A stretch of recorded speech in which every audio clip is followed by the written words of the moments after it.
Want to know what the movers and shakers of New Hampshire's performing arts are thinking? Welcome to New Hampshire Unscripted with your host, Ray Dudley.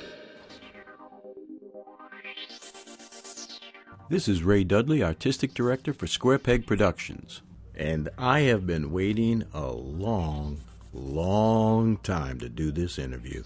John Campanello was supposed to be in my top 10 podcast interviews, but life somehow got in the way. Now finally here we are in the whole COVID mess, and I was finally able to track him down. John is the one responsible for getting me my first commercial job, and then he moved on and now works with NEMG out of Manchester, and they have been tremendous. He brought me along with him, and it has been a one heck of a ride. John spent a little over an hour with me in this Zoom podcast interview, and it is just chock full of gems. This is just really, I really believe this was well worth the wait. I hope you like it.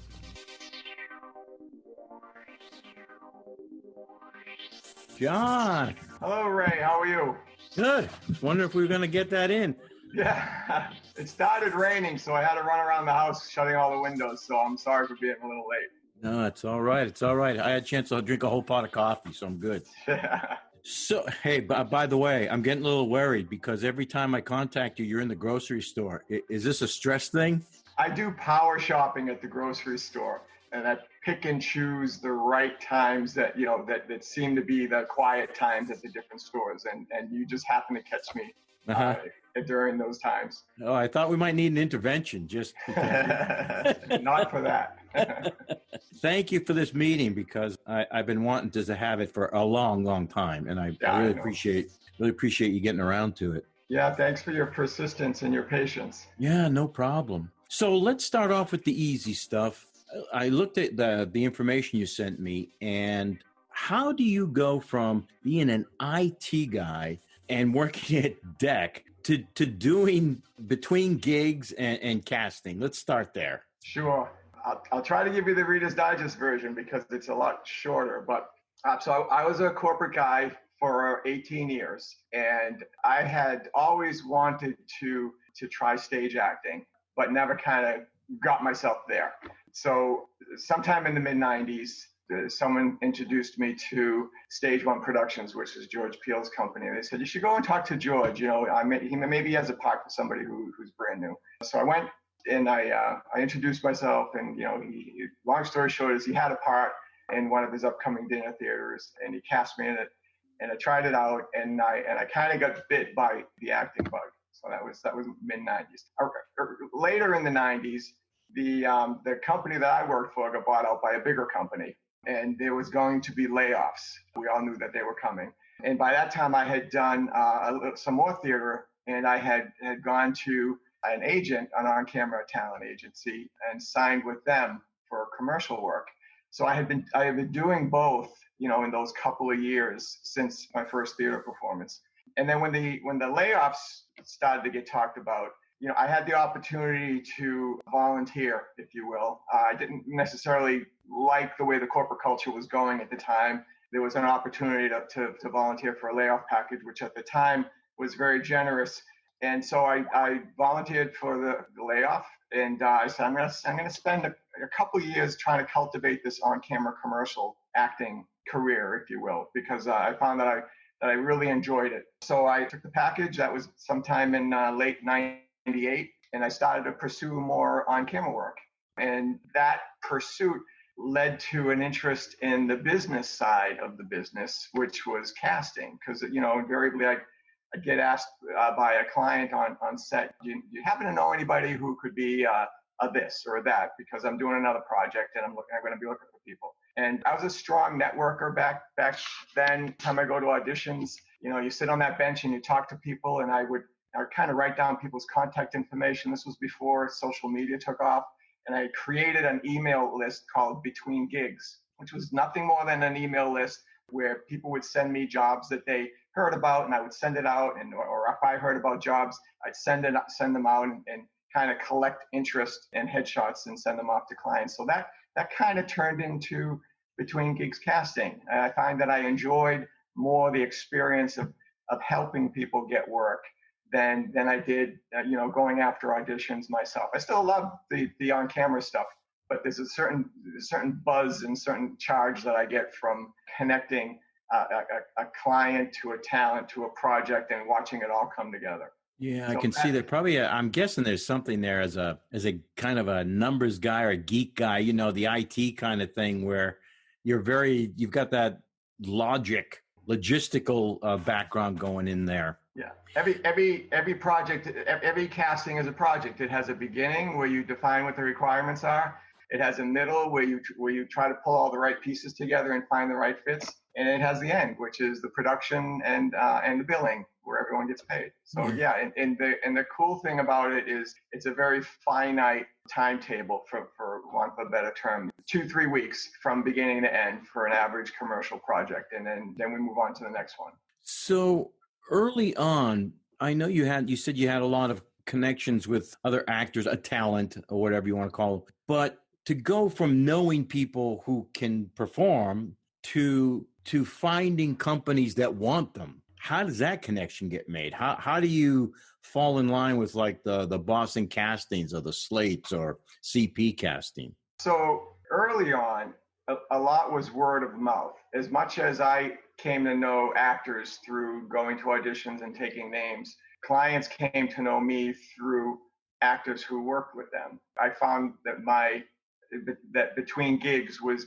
getting mentioned a lot, and I would get random calls from clients who had small projects or whatever. And it just kind of, I never really hung a banner, if you will, or did a lot of promotional advertising. Again, it was before social media, and it was just a lot of positive word of mouth in my respect. As I started to get more and more into the casting piece, I developed a pretty strong relationship with Boston Casting, which led to about 10 years of freelancing with them as a casting director, where they would call me down to manage some of their casting projects. And I would also, because I was not a brick and mortars and didn't choose to be a brick and mortars company, I would subcontract the prep in the studio with Boston Casting. But when I had a casting that was larger, that was on a big size that needed to be handled by something other than sending in materials.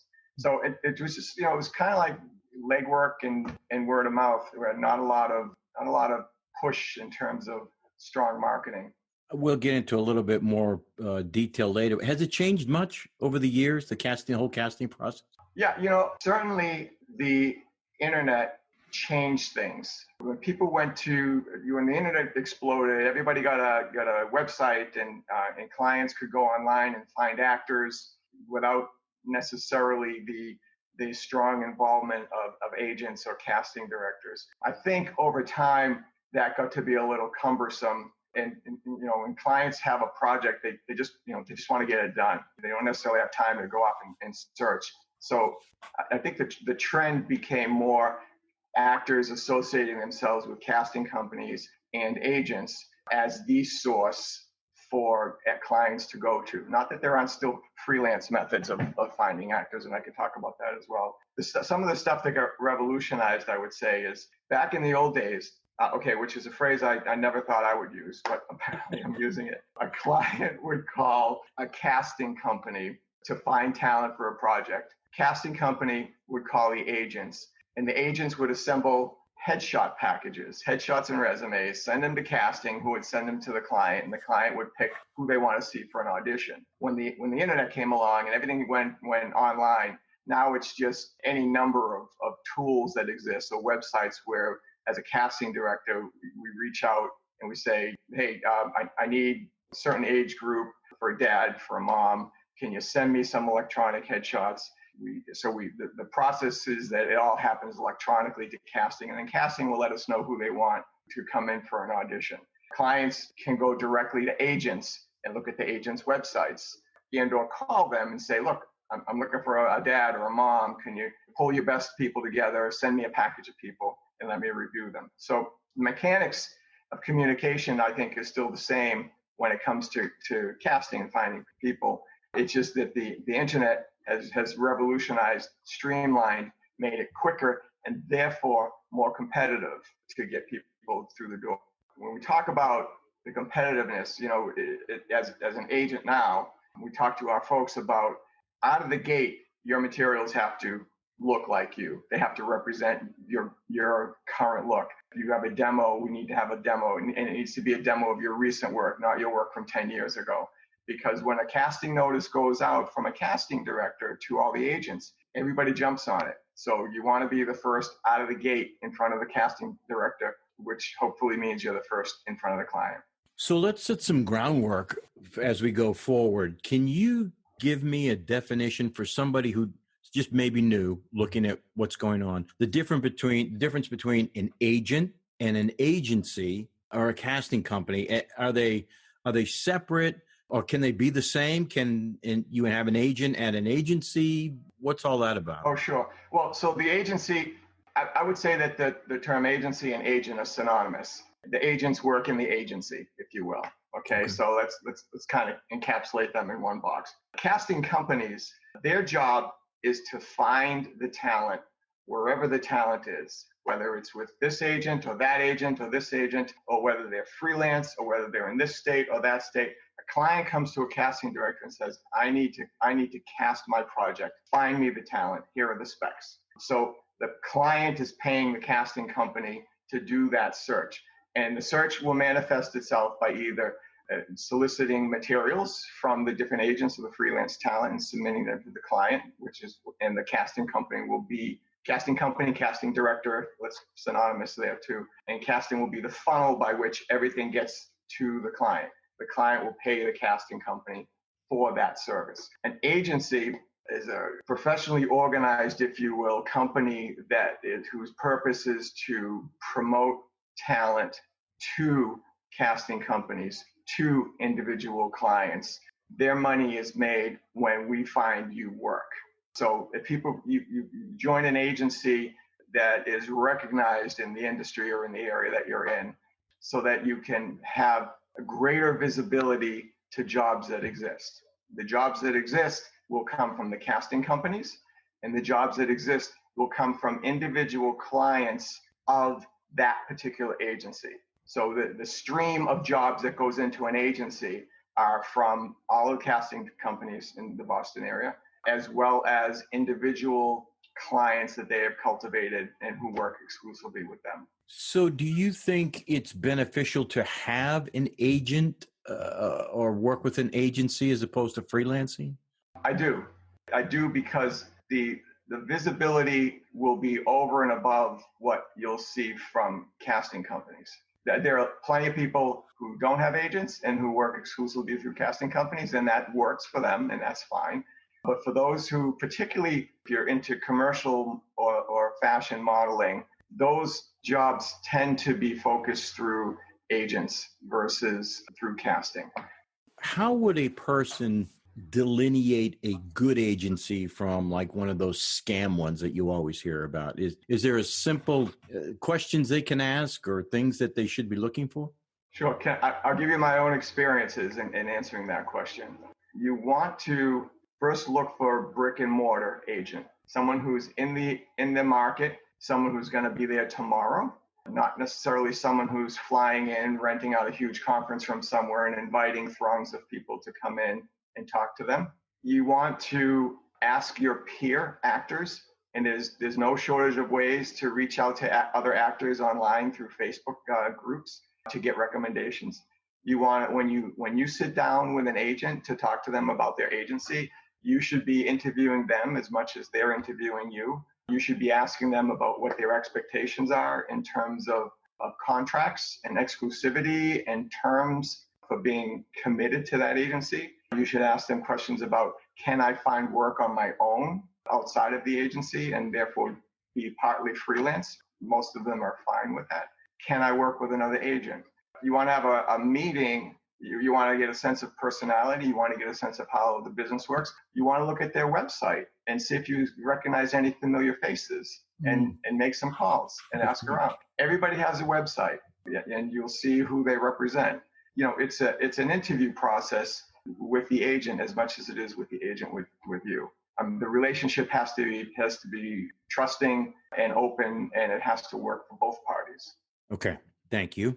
So let me just go back to the very first part of my, of my answer was bricks and mortar. Someone who's in the environment, someone who's going to be there tomorrow, someone you can pick up the phone and talk to. The types of events that come to town looking for actors are not necessarily agents as much as they may be service companies or marketing companies. I'll give you an example. I got a call from a friend whose wife had taken their daughter to an open call that was just in town for like a long weekend.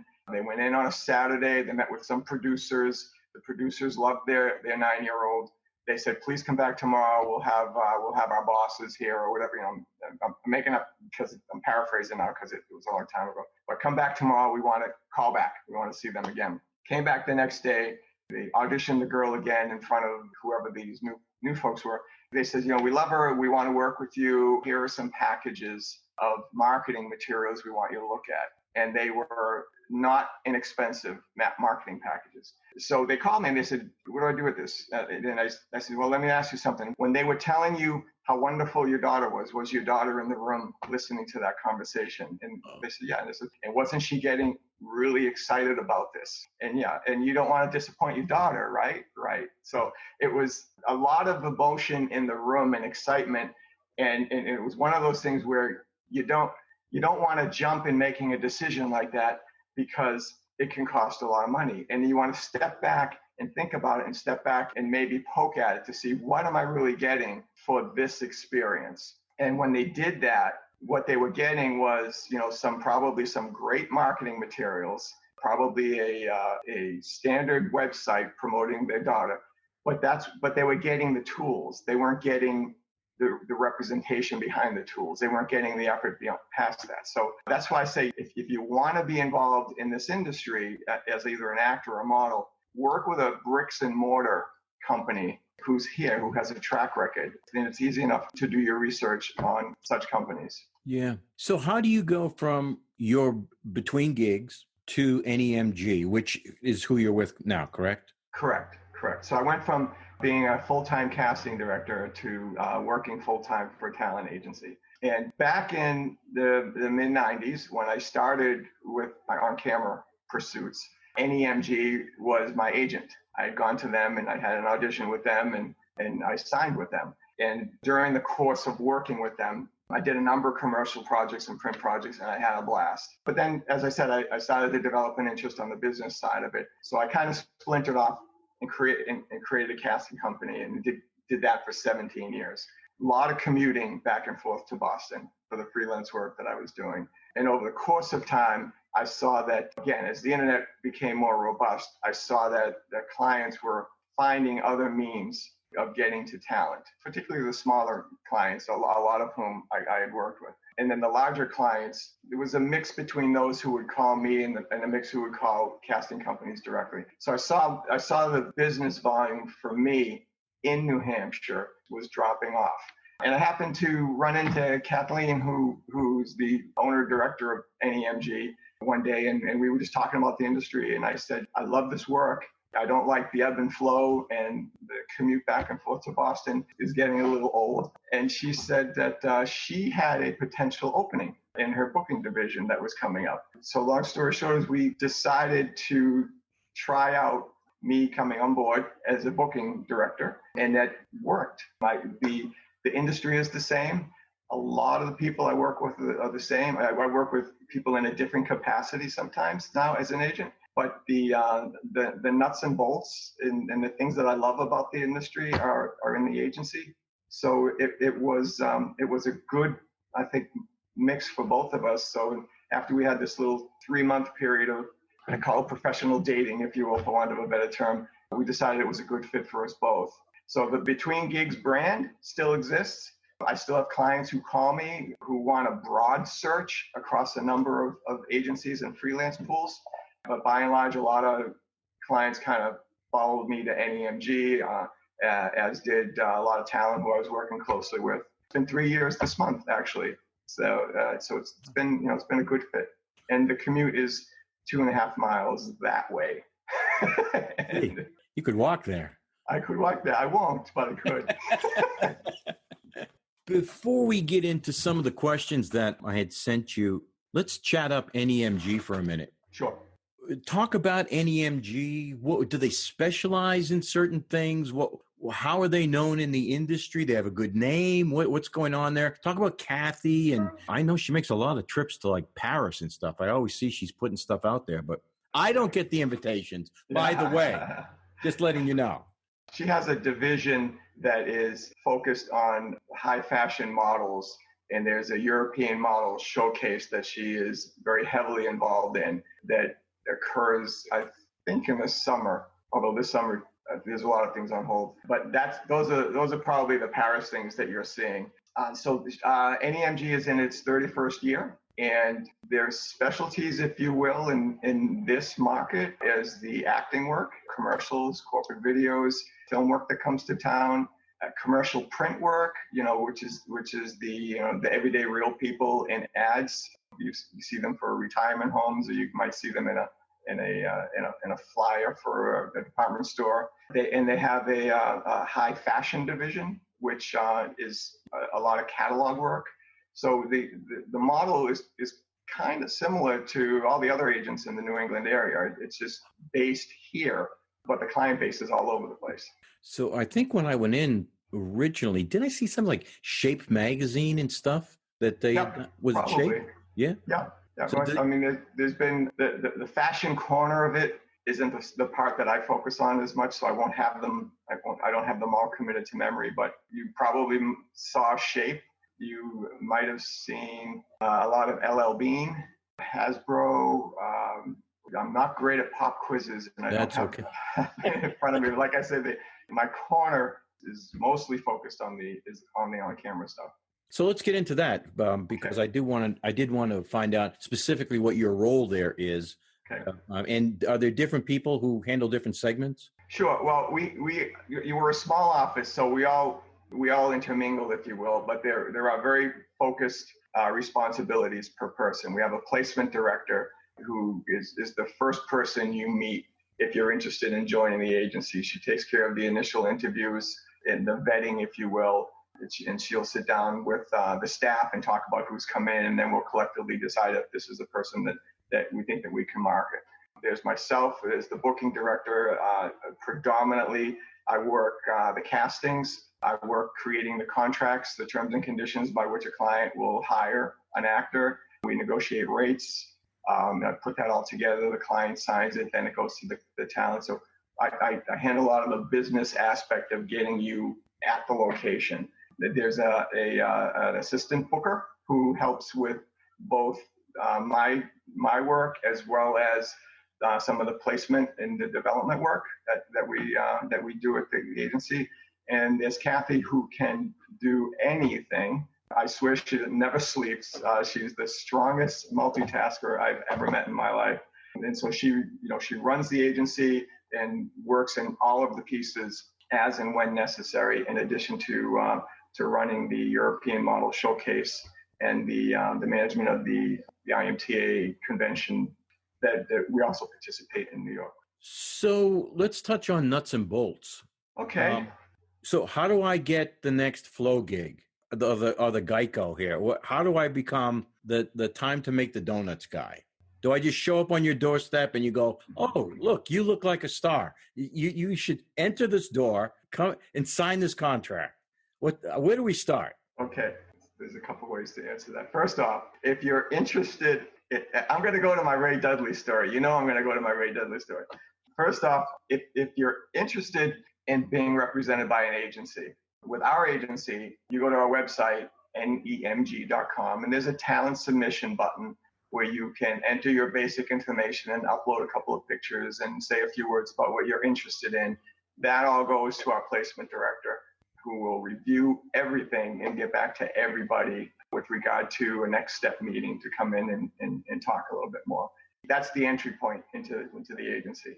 Other agencies may have a different process where you pick up the phone and say, I want to come in for an interview. So it's agency specific, but everything starts with a sit down, let's talk about what you want to do. What's your experience? What's your flexibility to be in this industry? Because as you know, you get a call for an audition, it can be the day before, or it can be the week before. And if you have a strict 9 to 5 job, this is not an after 5 and weekends industry. So that's kind of the first step. That's how you kind of get in the door, to get in the pool, to be considered for the next Let's Make the Donuts guy or the next flow. The other way that people get in the door is through individual scouting that we may do. I am a huge fan of New Hampshire theater. And although I don't get to see as much as I'd like to, my roots are there. And I've found over the years a number of people in New Hampshire theater who I have talked to about coming into on camera work, and who have made the transition and doing both quite well. I recall being at a New Hampshire Theater Awards event.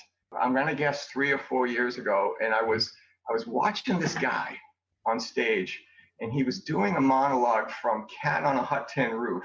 And he was just like, the performance was, there was something about the performance that it had the it, I'll call it the it factor. And I know that's been overused, but there was something about him, and I saw, okay, this is the guy who can do drama. This is the guy who probably doesn't take himself too seriously and can do slapstick.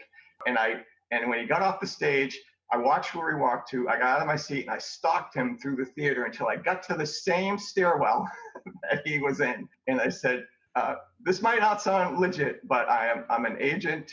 At the time I was a casting director. I gave him my card, and I said, I'd really like to talk to you about maybe doing on-camera work.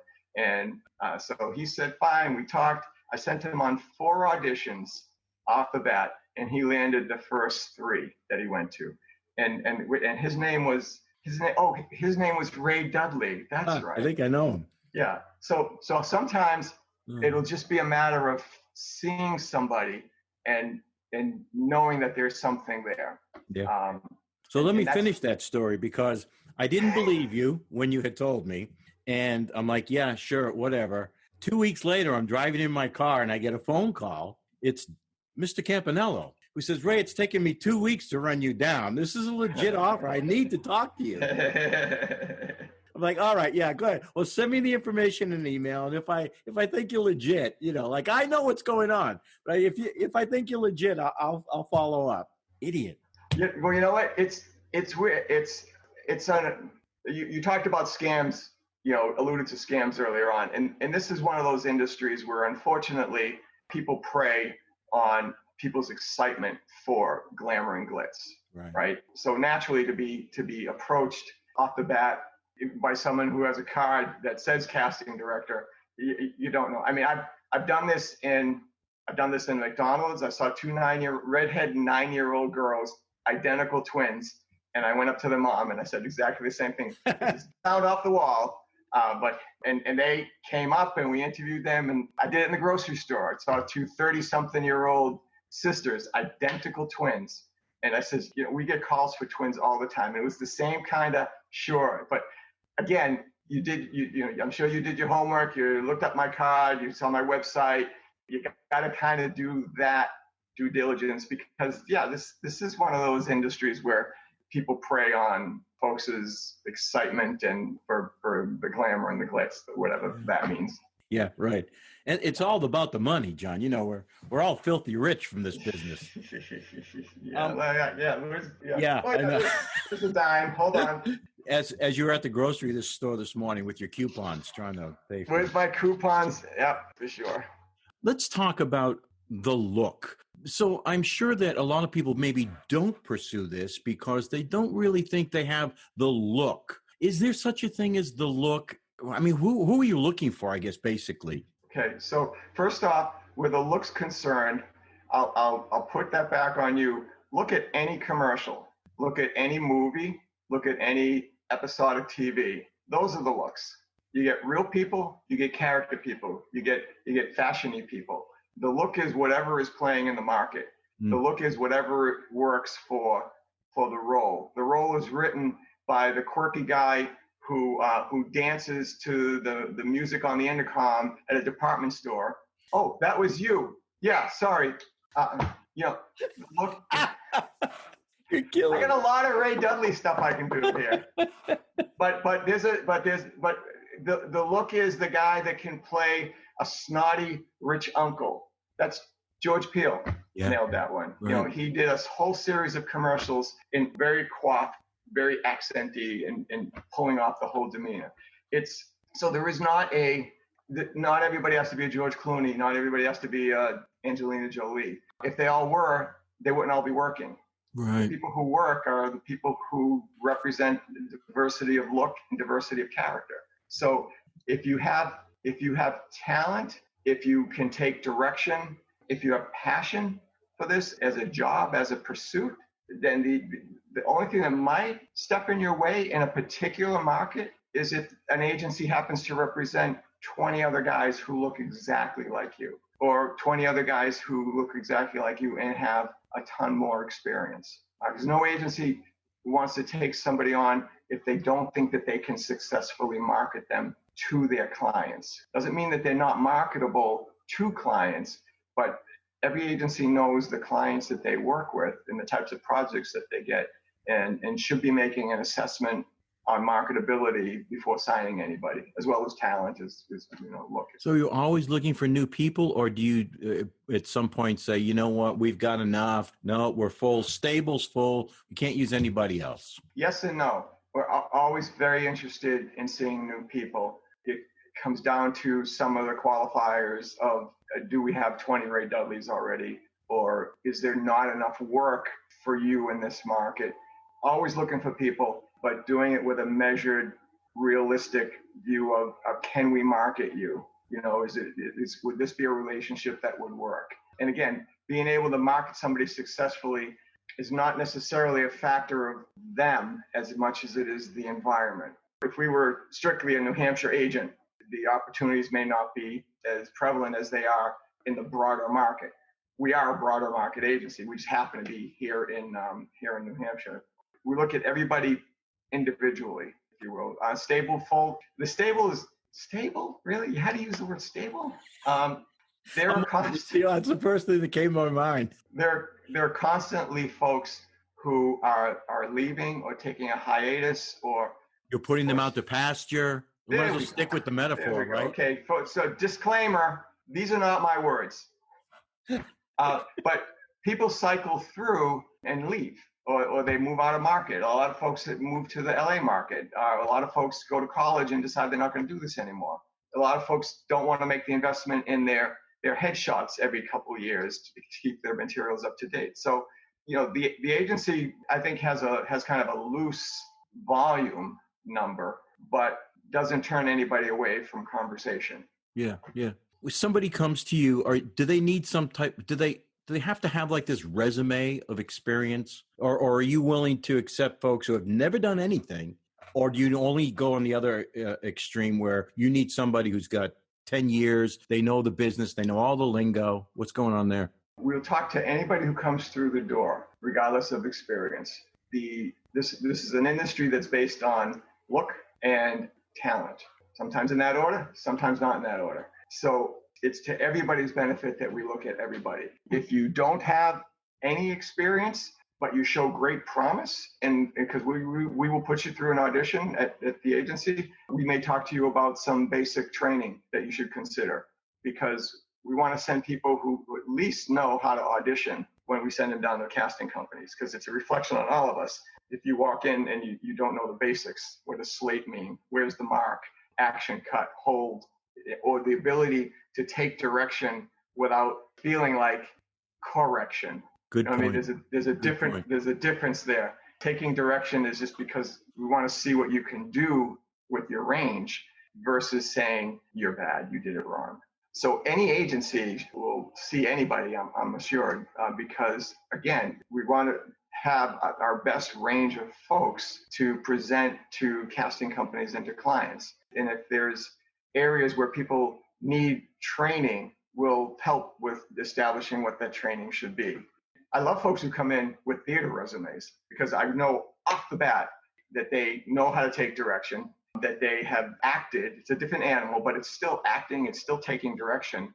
And so if you have 1,001 theater credits, that's great. It means you've worked in the industry, if you will. If you've done student films, which were kind of like all over the place, I call those job on-the-job training. You can go and take audition for roles in student films at Emerson or BU, or if they're still doing them now. I know things are kind of different right now. But folks come in and say, well, I can't take training, or I can't afford training. What should I do? I said, well, do more theater, or do student films, or do independent films. Get into the industry, get into the mode by being in the mode. So yeah, no, anybody who is interested and comes through the door, because at some point, everybody has no experience.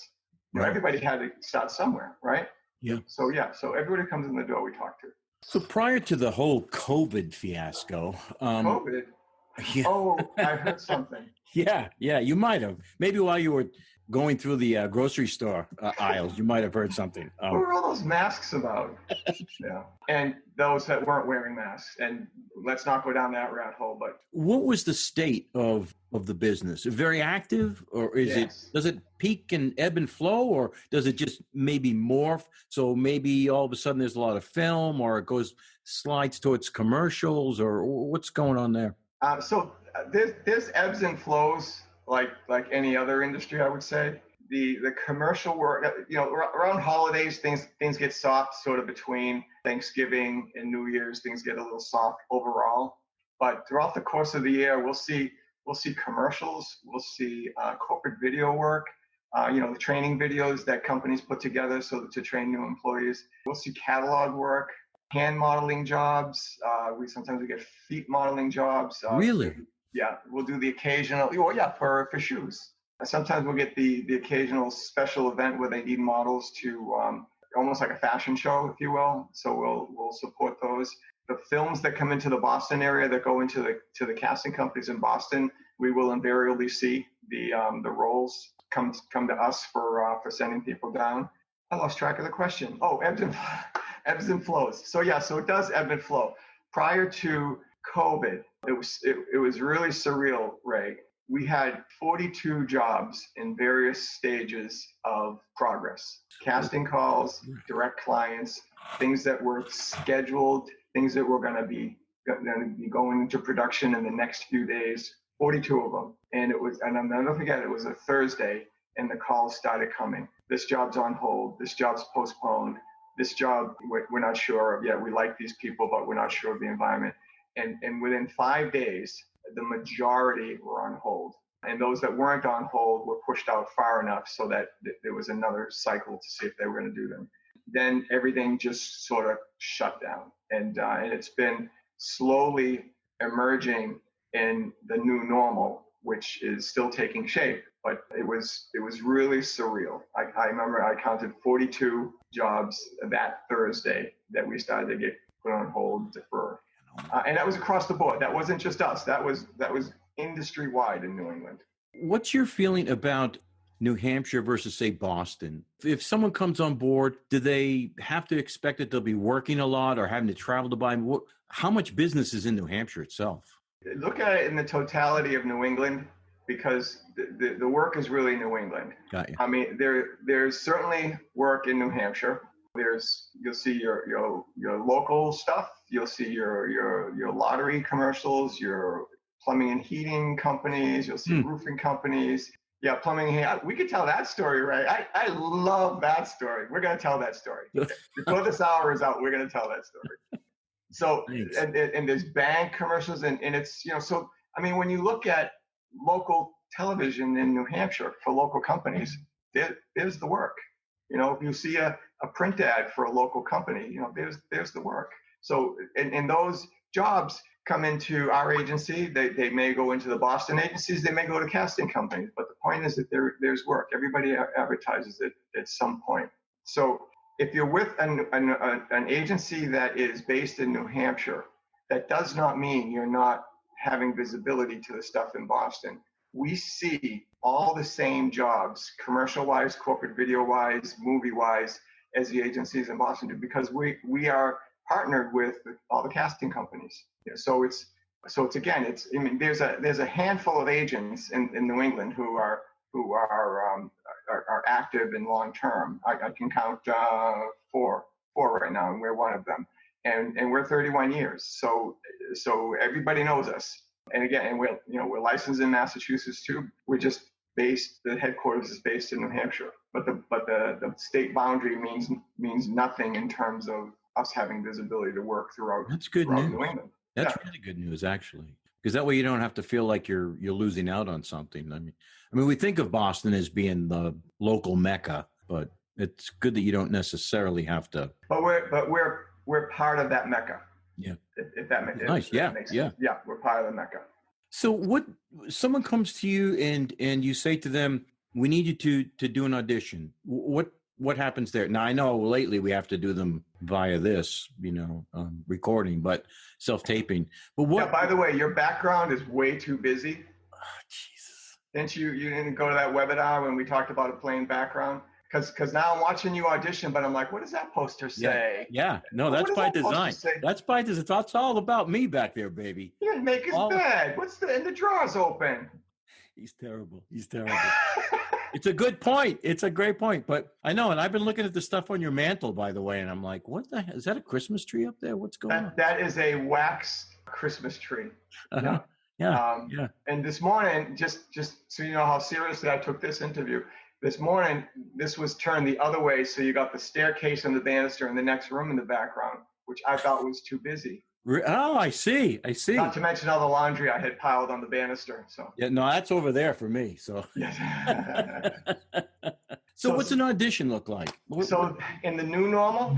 Well, yeah. Okay. So I mean, in the old normal, hi Ray, we have an audition for you. Check your email and get back to us right away. The audition is in Boston, or the audition may be in our studio, depending on if it's one of our exclusive clients or not.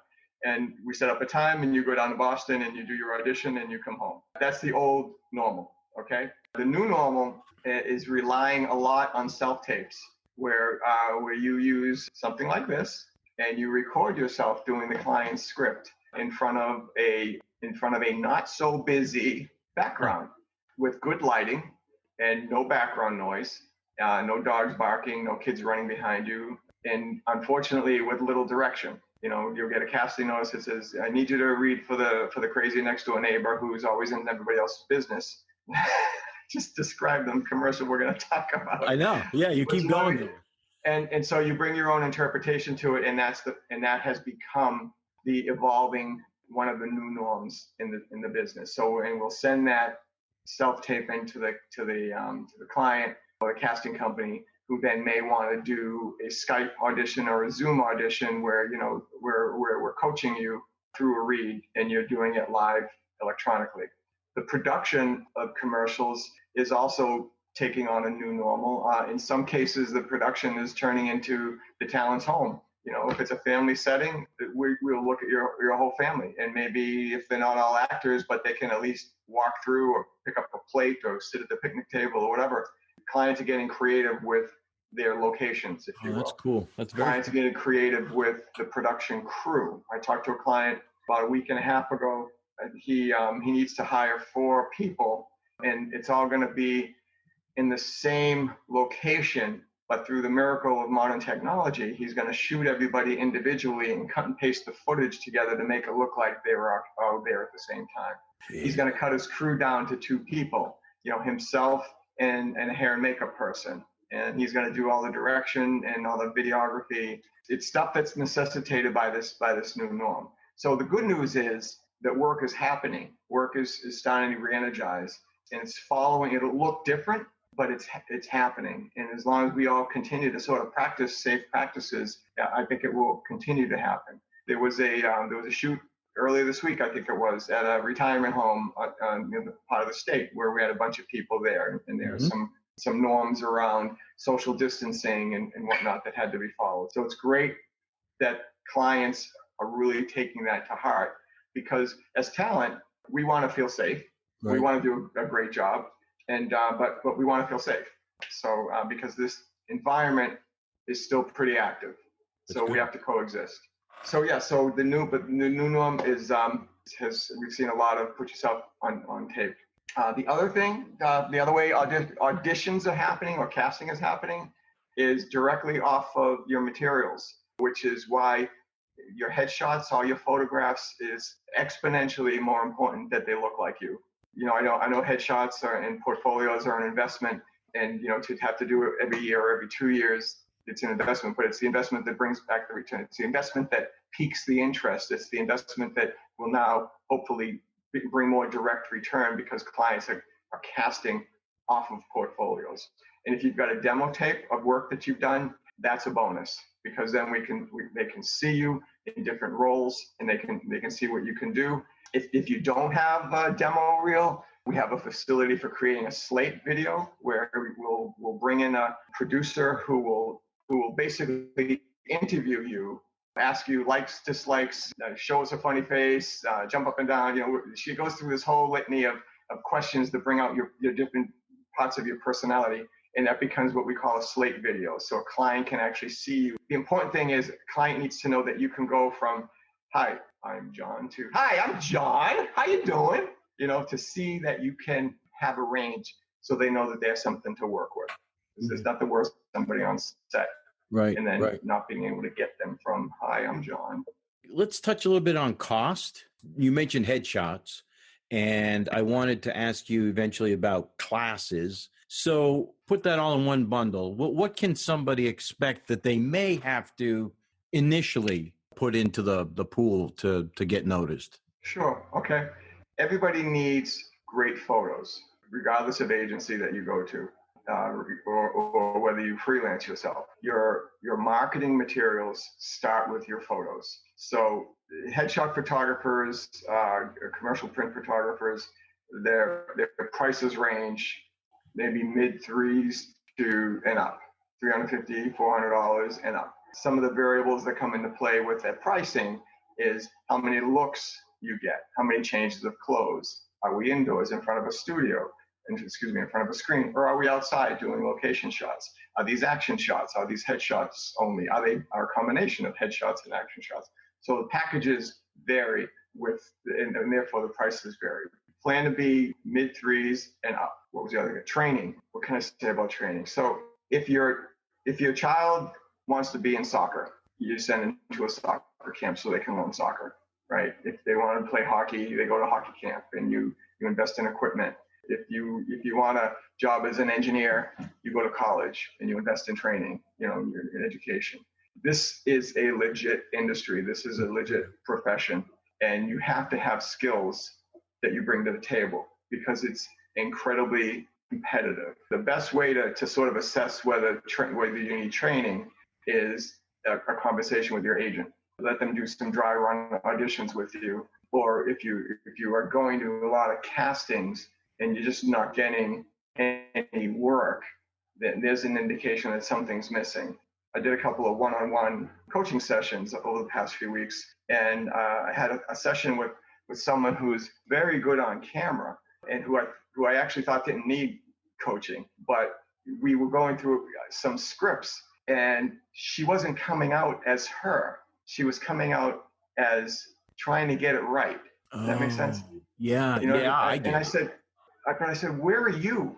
Where are you in this role? And she said, well, I didn't think I could go there. I didn't want to come across as too big or too off script or whatever. And I said, well, but you don't come across as natural when you try to perform it or try to get it right. That's the biggest curse, is when you try to get it right without knowing what right is, when most of the time the people on the other side of the camera don't know what right is. So the training there was all about helping her give herself permission to go there. Yeah, it's a very good delineation, John, really. Yeah. And I don't think a lot of people realize that that's happening. Right. They're trying to do what they think you want. Exactly. Without knowing what you want. Without knowing what we want. And a good casting director probably may not also know what right is. The casting director's job is to get your range and to get you to give what their quick assessment is of you out there. When I was casting, I might have had a reputation for keeping people in the room too long, because I would really, really try to pick it to get that person there, and there varied based on whoever was in the room. And just simply telling somebody to go big doesn't necessarily get that person to go big. And so I had other strategies for getting them there, which is the element of casting that I miss, but I still get to do it with workshop and coaching. So the training pieces help you get over yourself in terms of any preconceived notions about getting it right. They help you get freer with your delivery, if you will. They help you to understand that taking direction is taking direction, not hearing criticism. And if you're totally green to the environment, the very basics of how to be in an audition come into play. Because again, you are competing against scores of other people for the same role. So your best foot forward has to be there the moment you walk into the audition room. I only have a couple more. I know we're kind of running long here, but I do want to get to that point specifically. So can you address what's happening? When you go for an actual audition, you've been chosen to go and audition, you have like 15 seconds when you enter the room. Maybe 30 if you're lucky, because they're just going through the whole list of people. They need to see so many in a day. Right. Can you give us some tips on what to do? You enter that room. What's going to put your best foot forward? What are they kind of looking for there? Okay. This is what I used to tell people when I did my workshops. You're on audition the moment you walk in the door. If you take 5 seconds to take your coat off and put it on the thing and find the script in your briefcase, takes another 30 seconds, and check your hair, that's not a good first impression. You need to be ready to walk in, hello, go right to the mark, okay, for first impression. You're right. Sometimes it's a quick come in, say the lines, thank you very much. You don't even get a second read.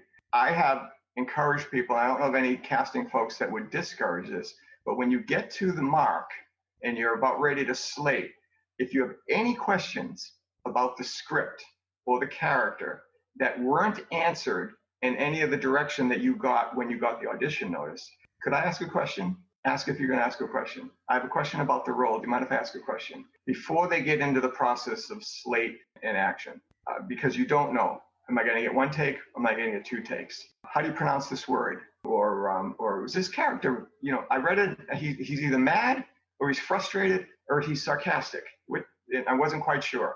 Take the moment to clear up any question that you might have that wasn't answered through any of the correspondence that you got. And then give the performance your best interpretation based on all the data that you have. Sometimes it's good data, sometimes it's very brief. Mm-hmm. That's a function of each individual project. I've had folks, when I was casting, I've had folks say, oh, could I do it one more time? And I've said yes, or I've said no, depending on what I thought they gave. Because actors, and I'm guilty of this too, we're our own worst critics when it comes to our performances or our auditions. Particularly, auditions are very unforgiving. You go in and there's stress and there's 3,000 people on the bench and it's hot and it's sweating and you're called in and there you go and boom, and action, right? And then, okay, now try it this way. Okay, action. Okay, thank you. And then you're in the car on the way home. Oh, should have done it this way. Should have done it that way. How come they were so short with me? How come they had me read it twice? How come they had me read it 4 times? How come they only had me read it once? You don't get any of those answers. Right. So It's real easy to second guess yourself. And that, unfortunately, it's kind of a nature of this business. So going into an audition, you need to be as prepared as the material allows you to be. If you got the audition from your agent and you have a question, make sure you ask the agent the question before you go in. Be familiar enough with the script so that you can deliver some lines to camera. Okay? Hold the script in such a way that when you have to refer to it, you're not doing this. Because look, my eyes are gone. My teeth are gone. You can't see me. An audition process can be very unforgiving. Yeah, that's an understatement. When I was down at, I had to go down, twice I've been down to Slate casting. And when I was done with the audition, Julie or whoever would say, I can always tell when a stage actor comes in. They know all their lines. They just, they're not always looking at the script, which is very telling. It hadn't dawned on me, but you're right about being prepared and going in there, not looking down all the time. Right. The double-edged sword sometimes to memorizing, because I never encourage people to memorize. I only encourage people to be familiar with, unless the client said memorize. The double-edged sword to coming in memorized is that when I do your first read, and then I say, okay, now I want you to do this at this line. I want you to do that at this line. I want you to show more emotion here. And then I want you to hop up on one foot on this syllable. you now have to remember all the direction at the same time you're remembering the lines. So if you've got the crutch, of the script with you, and again, if they want you memorized, they'll tell you to be memorized. But I think by and large, unless it's a movie role, they're okay with you having the script with you. Not reading it for the first time, but having it as a crutch in case you need it. So one last thing for me, and then anything you've got, but just address the fact that you don't necessarily not get the part because of you. I mean, it could be for any reason. You'll never find out maybe why you never got what you went into audition for. Right. That's pretty much a true statement. I've gotten calls from actors who said I had a great audition. The casting director told me I had a great audition, and they feel really good about it. And then they don't get the part. The casting director does not make the decision on who gets the part. The client makes a decision. The casting director can, and I did this myself, can be genuinely excited about what you bring to the table in your read and give you compliments based on their experience of you. But the decision is ultimately with the client. The decision on whether you get the role can be based on factors that you never even hear about. If you're auditioning for the husband and the wife that they love is a foot taller than you, and you gave a fabulous performance, and they can't figure out how to cheat that, you may not get the role. So it could be something like that. It could be, God, it's so subjective sometimes. Yeah, I think you told me one time that it can be, some of these things have to go through layers sometimes of committees, I call them. Yeah. And you might not get it because at the end, you look like somebody's uncle who they don't like. You could have been the best. Yeah. Which is why you've had a dry spell, Ray, and I'm sorry for that. I was going to ask you about that off camera. Yeah, no. So yeah, it could be, it really could be for any reason. But the point is, don't take it personally. Right. Try not to take it personally. Try not to read too much into it. I still have actors who talk to me and say, she gave me no feedback and I don't understand. And it's a nature of the business sometimes. Sometimes, you can be recognized as the guy who was dancing in the grocery store to the music on the intercom. And the client can say, oh, I recognize him as that guy. I want a face that's completely new. It can be something like that. You just may never know. Sometimes you don't get a call. Sometimes they take your sister for a role. Can I tell the story? Go ahead. All right. Okay. So one of the 4 auditions that I sent Ray on when I first met him was for a plumbing and heating company, and they were looking for a husband to a wife, and the wife was this nosy, know-it-all neighbor who was always looking at the neighbors, etc. And so we were sending people down for the role of the husband, and Ray was auditioning for the role of the husband, and he enlisted his sister into the role of the wife. And long story short, yeah, thanks. They loved the chemistry between the two of them, but she became the star of the commercial. And when they did another commercial, they called her. Why do they vex me so? But there's an example of someone who had no experience, right? But just put it out there. Could she, her character, her personality was such that she was like, sure, what the heck? Let me give it a try. And she just put it out there, and the client loved it, and they were both hired. Yeah, well, but actually, I'm so glad. Well, the second commercial, was just all about the wife. It was. That's true. But I was there supporting her in the background. Oh, that's excellent. Yeah. Yeah, thanks. Oh, and you know what? If I can play off of that, yeah. The one thing I will say in all honesty, is that in New England, in the New Hampshire, in the theater community as well as the on-camera acting community, I have never found a more supportive community where people are genuinely happy for each other who get roles, where people are generally supportive of each other's endeavors and congratulatory when somebody makes an achievement. You don't see, at least I haven't seen it in my 20 plus years, folks who are just all about me. It needs to be all about me. There's a genuine sense of community, is the way I would put it, that I think exists in the acting community across both platforms. Yeah, I agree. And I was very happy for her and for them, because she she created this wonderful character that they were looking for, and they ended up with like this perfect role model. It was a win-win. I mean, it's hard to not be angry, but you know. But you got hired too. You got hired in that first campaign. I think I'm lucky now. Don't overthink it. Did you learn nothing from this conversation? Oh my God, I'm telling you, it's a brutal business, John. Brutal. Anything that you want to address before we wrap up here? You know, I thank you again for your patience in pulling this together. I know it was a long time for us to get together. I think we touched on all the things that I hear as concerns sometimes. Good. I legit love this industry, and I like seeing people succeed, and I like trying to help them succeed. And, you know, so if folks have a follow-up question, I'm easy enough to find on Facebook, or my email address is john@betweengigs.com. I'm happy to do any kind of follow-up questions if people have them, or you can follow them through Ray and he can send them to me. Yeah. You want to give any NEMG stuff? You want to Oh, sure. If you're interested in exploring the agency, it's NEMG.com. That's the first entry point. If you look online in the website, you'll probably see Mr. Ray Dudley's portfolio there.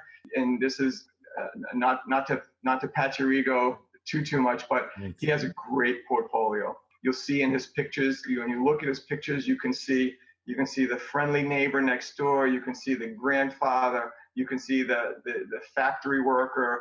You know, you could just see, when you look at his pictures, there's a difference between looking at a picture and saying, this person can smile, he has a great smile, and this person's a nice guy, I want to work with him.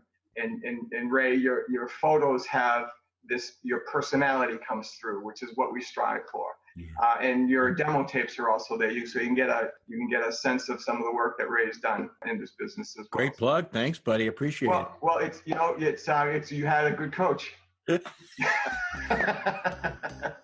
You complete me. All right, my friend, I'm going to let you go. I'm sure you got to get back to the grocery store. Yeah. All right, thank you very much for this time. Thanks, buddy.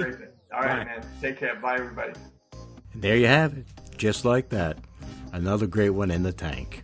And if you enjoy listening to our podcast, please feel free to share them and click a like somewhere wherever you're listening to it. I don't have a clue where that would be. And if you want to find out more about Square Peg Productions, you can find us on Facebook or at www.squarepegnh.com. And for God's sakes, wash your hands and stay safe.